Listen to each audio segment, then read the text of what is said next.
Hello guys and welcome back into a new brand video. In today's tutorial, I'm going to show you how to integrate CI/CD or the continuous integration, continuous deployment in GitHub. So make sure to watch the video to the end and follow these simple steps. So now all you will be needing to do is to start using workflows or to create an actions on your GitHub actions so you can integrate the CI/CD pipeline.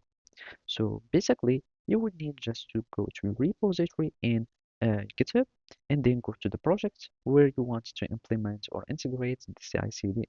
So here, let's suppose we have a Python app, or let's go to my bookbot and we can just find it here.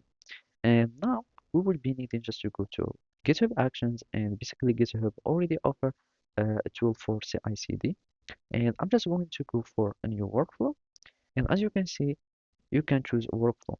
Already, GitHub suggests many pipelines for your projects, and it really depends on the language that you are using. Since it knows that I'm using Python, it will suggest me to have Python package using Anaconda or to publish Python packages, etc.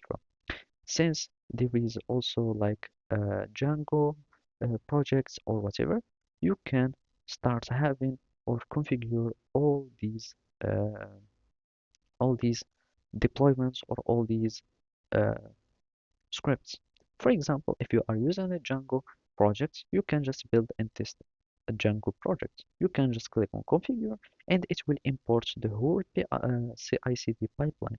So as you can see, now it will just go to the push. On push, it will go to the branch.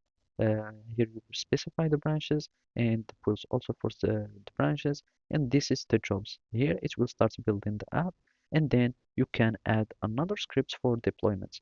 And basically this one is just the CD or the CI, and basically all it remains to have CD. So basically on on the deploy aspect, you will be needing to add deployments, things like to deploy to Azure or AWS, etc. So basically that's it. Thank you for watching and see you next time.